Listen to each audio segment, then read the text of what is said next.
recommend it. And also there's a guy named Lenny Goldberg whose life revolves around fairer taxes and revenues from California, and he's come up with a list of 10 solutions that would save $20 billion. And I can't remember his website, unfortunately. I think he has one, but there are ways to encourage your legislators to consider those revenue additions before they're cutting people. And the second thing is, and this is a little more, I don't know, esoteric, but I think it's important, and we've heard legislators themselves say they don't want decisions made like they were last year in what's called the Big Five process, in the middle of the night, behind closed doors, with no public hearing, no public testimony, and no participation by the legislators who were elected to represent you. And the Big Five consists of, as it happens right now, 3 Republicans and 2 Democrats, which doesn't exactly follow the pattern in the legislature. So in previous years, the Big Five process was used for some few issues right at the end of the budget negotiations. And this year, they made huge program changes in the dark of the night. And that's another way we're going to push the legislators to say, no more of that. That's not what we want to see. We want to see what you do in broad daylight. Yes, I see. 5 minutes. I know it says something on there, and it's pink. I do. I guess. Yes. Yeah. Where is microphone right man? Here. Okay. Okay. Okay. My name is Will Scott. I'm with Alameda County Public Authorities Advisory Board. And when we got all the documentation in regards to the governor's cuts, and if you put from the consumer being at the bottom, or point A, and then ending with the institutionalized homes, right? If you go along that plane of a single line, it's like he systematically cut off the legs, the arms, the voice along the way, the ombudsman, the social workers. In other words, he systematically made it impossible for there to be any effort along this line or this plane for the consumer, the providers to be able to strike back beyond the cuts. So he systematically knew exactly what he was doing. And then when we saw that he gave money to the nursing homes, when he's cutting everything, we knew then what his direction was, is to institutionalize all these consumers, drive the providers out, institutionalize all the consumers, okay? So also one other thing, I'm not sure if a lot of people here are familiar with the IHSS ranking system, okay? Now, to the best of my knowledge, that's an in-house system.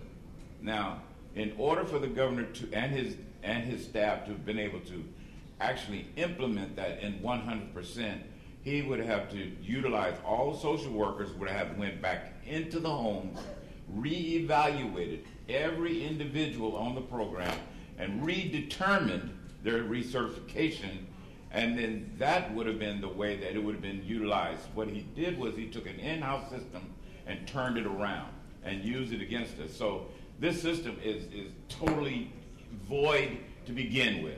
The judge agreed with you, so that's a good thing. The judge agreed that that was not the intent, that they were trying to use the functional index system for purpose for which it was not intended. So she agreed with you. You're in good company with Judge Claudia Wilkin. Evan Levang just passed me a message with the website for Lenny Goldberg, which is caltaxreform, all one word, .org.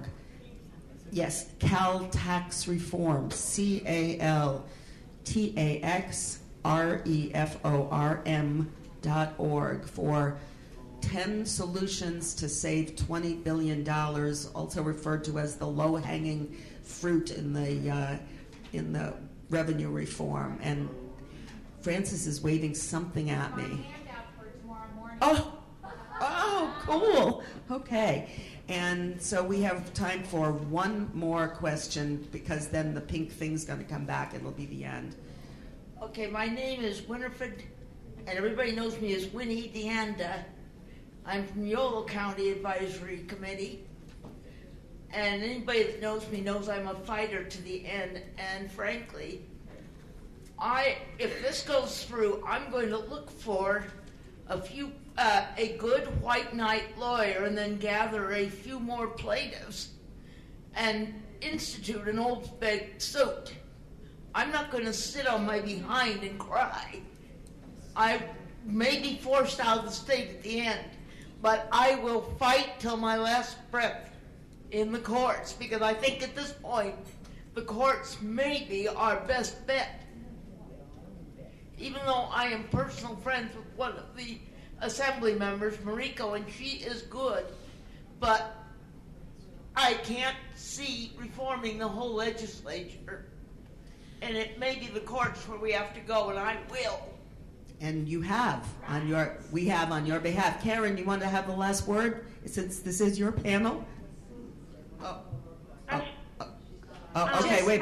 Hang on, Karen. Just one more thing, just really quick.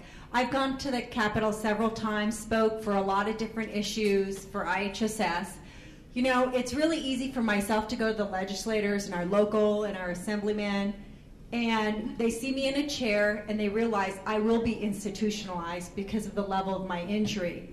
What we really need there is the ones, the twos, the threes, and the fours, not the fives, because it's really apparent that we will be institutionalized. We need the ones, twos, threes, and the fours to go to the legislators, because they're the ones they're going to look at that are being cut. It's very apparent to look at me and say, oh yeah, she's paralyzed from the waist down, she can't go to the bathroom, she can't get in and out of bed, she can't get dressed on her own. So it's really easy for them to agree to that, and they're looking at me, you're not the one being cut. I understand that, but we need the ones, twos, threes, and fours to go. That's who we really need there. I just wanted to tell you, because that's what they tell me every time. Karen, now you have the last word. It sounds like you've got a room full of terrific advocates, and you all... And good looking, too. You're all doing the right thing and need to just keep on doing it. And, you know, there's some degree of fatigue that sets in because we've been at this fight for a long time. But we need to keep doing what we're doing and bring more people and new faces into the fight. And I think that that's one of the things that Janie wanted to accomplish in the CICA conference, was to expand the number of active members of CICA and people that will come to the Capitol. So I just think that you're doing terrific work on behalf of your community, and offer as a resource the IHSS Coalition website, where our webmaster, John Wilkins, a consumer out of Fresno and a real leader, he does a terrific job at posting almost instantly anything that comes out of the State Department of Social Services or the legislative analyst or court decisions or articles from the press or what have you. And there is on the IHSS Coalition website a form for people to fill out that can tell your own story, and those will be used in our budget campaign as well. And again, I'm sorry that I couldn't be there in person, and really appreciate D.Doctor stepping in to facilitate this panel. Janie, could I just say something really quickly? I think we need to get out to our neighbors and friends that this has got to be community pressure on our legislators, because it's all well and good to say to vote people out of office, but if we don't have an alternative, we've got what we've got. And we've got to come up with letters and actually be talking to our